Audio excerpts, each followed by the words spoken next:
right? And it builds a church somewhere they don't have one. That's amazing. And before I bring Johnny out here in a minute, I just got to tell you, there are those moments in life where it's just so cool that out of nowhere, my oldest son the other day, he came up and I just love this kid. I mean, he can be frustrating, but I just love him. And he's like, Dad, do you ever go to like the movie and they make you feel like a criminal? And I'm like, what did you do? And he's like, nothing, I just paid for my ticket. And the girl looked at me and she took my 20 and just went. Oh. I said, dude, don't worry about that. They do that to everybody. That's happened to me. He goes, you know what I did? I'm like, what did you do? He said, she gave me my change and I took the 10 and I went. Is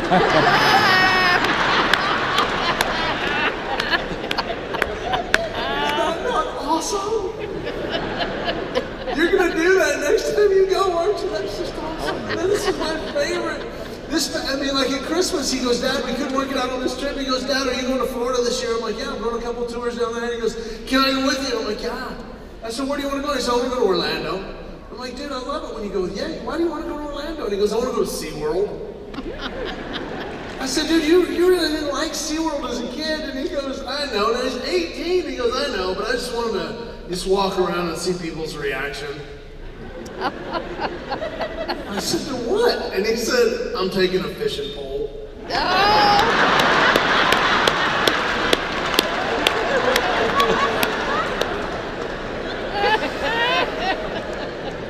I just love it. And you know what? This is kind of a half a generation behind, but you're going to love this friend. He's just started to do some of these Laugh All Nights in the past year and a half, and he is absolutely killing it. And we wanted to bring him here tonight. So from Nashville, Tennessee, I want you to put your hands together for Johnny W.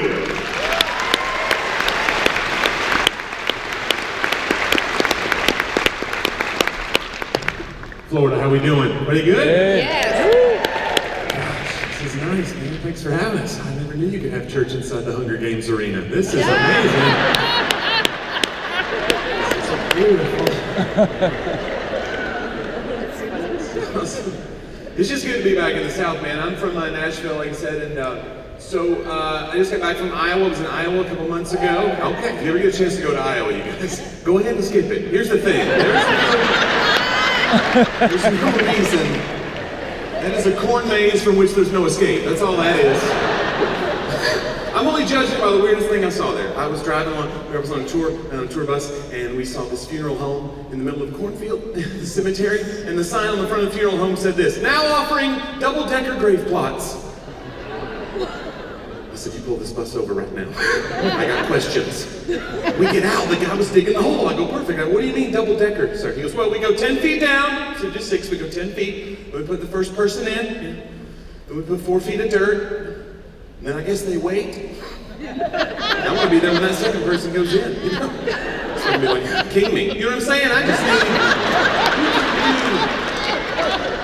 you can move wherever you want in the cemetery after that. You know what frees you right now. I stop at 10 feet, go 20 feet down, put your whole family. Just play Connect 4. Do whatever you want to do.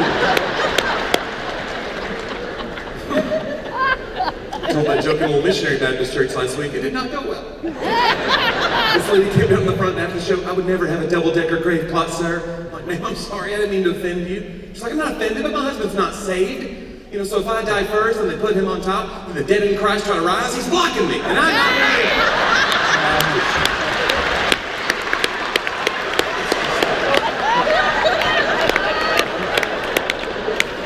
It's just physics right there. I grew up going to church. My mom was a good church-going lady, man. She was old school. Anybody got an old school mom? Anybody old school mom? Oh man, I was old school. I remember all my friends were getting tattoos when I was like 15. It's like, Mom, I'm gonna get some tattoos like my friend. She was like, that's so neat. Where are you gonna live? So that was a cool conversation.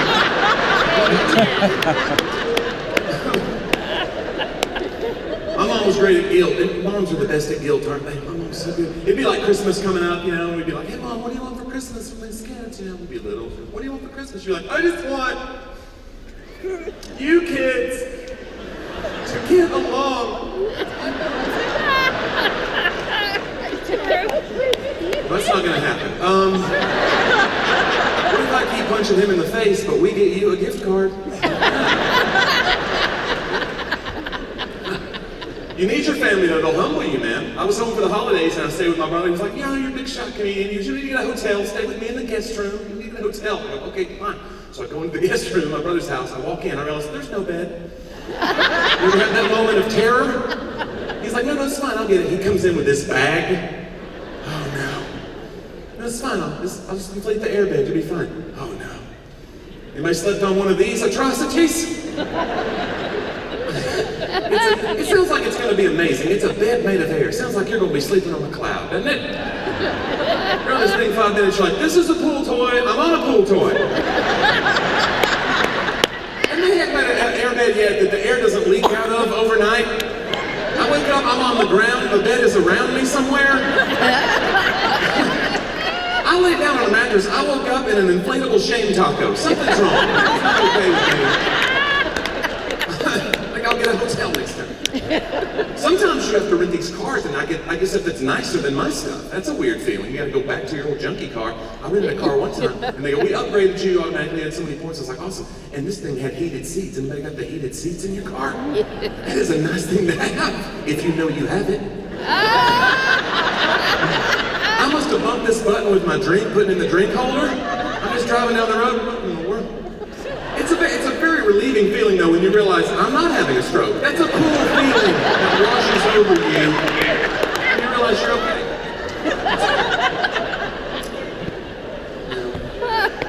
I like getting to travel. That's my favorite thing about being a comedian. It's hard to stay fit on the road. I'm trying to lose weight and I'm trying to eat right and it's fast food all the time. Chick-fil-A, my favorite. You guys have Chick-fil-A here. Yeah. Fast food. Yeah, I do. That's right. They love the Lord. They're closed on Sunday. That's right. I love Jesus. It is still fried chicken. You understand you will still get heart disease, right? Everybody okay? It's still good? They have breakfast there, and it freaked me out. They have chicken biscuits, fried chicken for breakfast. That is America right there. Take that, ISIS. But here's the thing. They had a menu item for breakfast that freaked me out, even as a carnivore. It was the chicken egg biscuit. You seen this? Chicken and egg together. Anybody else feel like that's a little bit brutal? It's like saying to a chicken, I will eat you and your unborn fetus. Get in here. I will wipe your family out and then I'm going to go to work. I feel nothing inside. That's funny. That is an angry sandwich, that's all I'm saying. That is angry. You talk about killing 2 birds, that's too many jokes.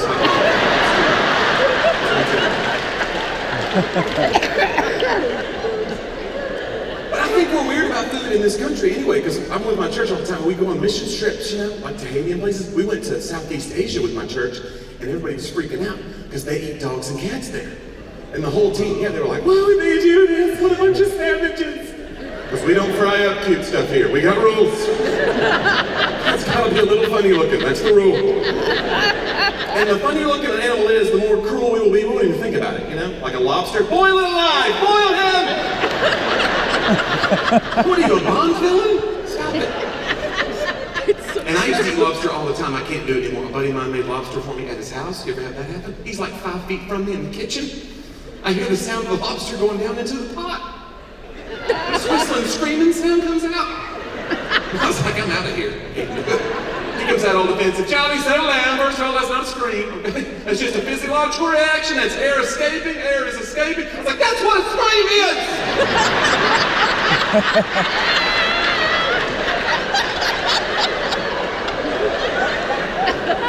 It's very convenient. No, they love it. It's like a jacuzzi. They love it. It's like seeing somebody get stabbed in the parking lot after the show and be like, he's just letting off excess blood. He's fine. Oh, buddy. But I get it, I know, I'm conflicted too, man. And even if you're a carnivore in here, we're all conflicted about it. And I'll prove it to you. We love cute things so much that we change the name of the meat the cuter the animal gets. Why do we do that? That's a coping skill. Like chicken meat is just chicken. Fish meat is just fish. Why? They're ugly and they're beady-eyed. Kick them in the face. We don't care. We get to cows, though. We're like, cows are kind of cute. Beef. This one's beef now. That's right. We would never eat a deer. Venison. Enjoy that venison, yummy. This isn't raccoon and squirrel meat. This is a McRib. We changed the names.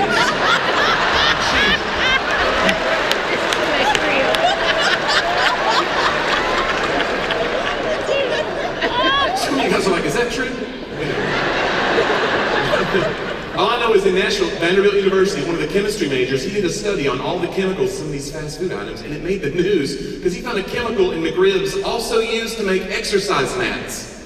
Yeah. It's gross. And if you're in here and you eat McRibs, you're probably like, what is an exercise mat?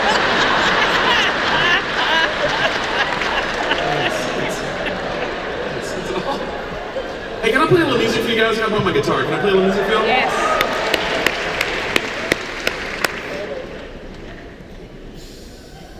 Thank you very much.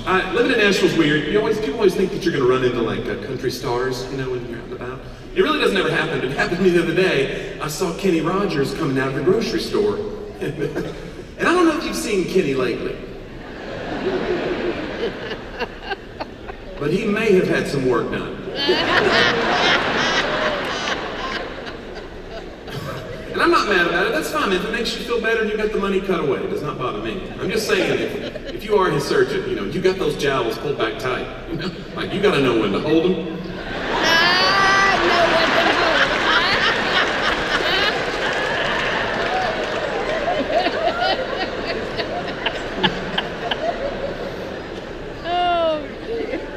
My wife doesn't like that joke.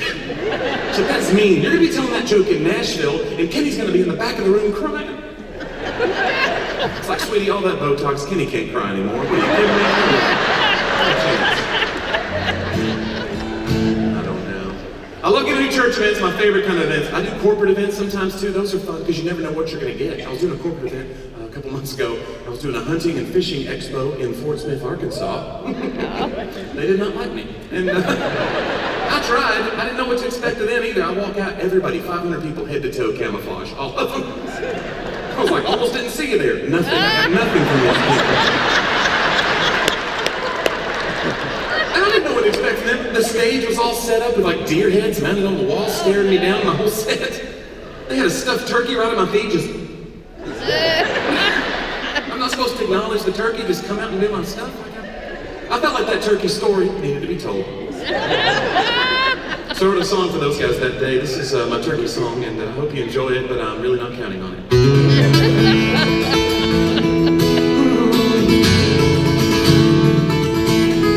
Yeah. Ah! He's got a gun! The next song I want to do.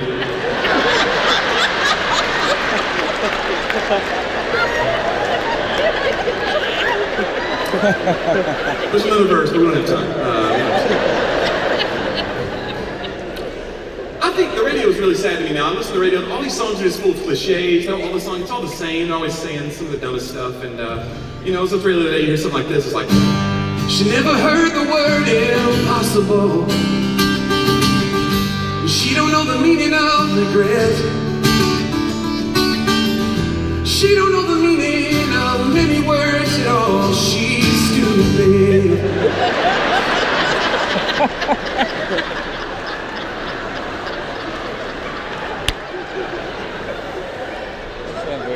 I feel like some of you guys might know that girl. Don't point. Don't look at her. Don't look at her. Oh, brother. But I do. I love music. I embarrass myself sometimes in music, you know. All the time, you know. Sometimes I get to do things. Last time I was in Orlando, I did a thing. It was a worship conference. It's called the Experience Conference. I got to meet some of these guys that lead worship. They write worship songs that I do at my church. You know, it was so cool. I got to meet Chris Tomlin. You know, it's pretty cool. You guys do Chris Tomlin songs too, probably. He's a little guy. You know, you put him right in your pocket, Chris Tomlin. He didn't like that, and. But I was like, Chris, you gotta stop writing so many question songs. He was like, what do you mean? I was like, you know, you write a song, it's a question, but then you don't answer the question in the song. He's like, what do you mean? I was like, how great is our God?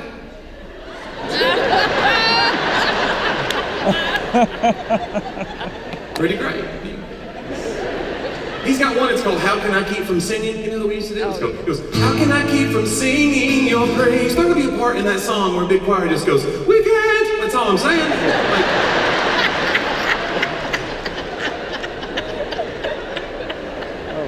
the second country music's no better, you know? And they have question songs on the radio all the time. I listen to the oldies station sometimes. There was a question song on there. That song should be over in 9 seconds. That's an easy question, you know? And it's by a group called the Carpenters. And you may have heard this song. It goes like this. It goes, why do birds suddenly appear every time you are near? Because I have bread.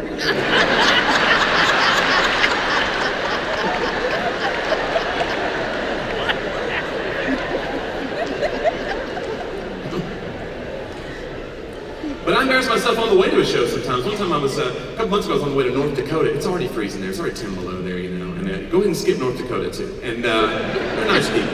But I was on the way, I was just like trying to power slide my rental car to North Dakota. But Jesus, take the wheel, you know. And I'm listening to the radio. I'm here to listen to the rental car radio stations, you know. And I hear a song on the radio I never heard before. I was like, this is awesome. And I got so excited. I didn't care if it was 10 below. I rolled down the windows. I pumped up the jam.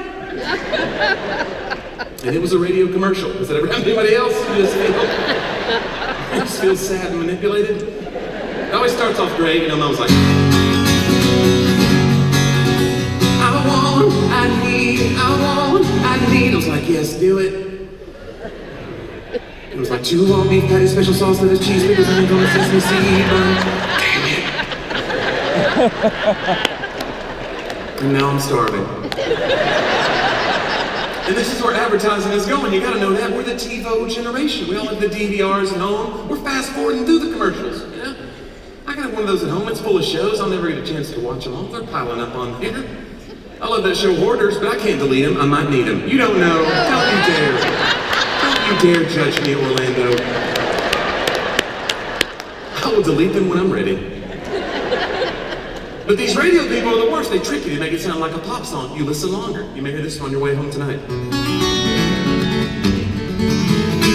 Trapped in this place I know so well. My home is like a prison cell, and it feels like I can't breathe anymore. She comes inside and dries my eyes and takes my hand. We walk outside. I can breathe for the first time. Allegro, call your doctor please, Allegro. For seasonal allergies, Allegro. If pollen makes you sneeze, don't be afraid of trees. Just take 2 of these.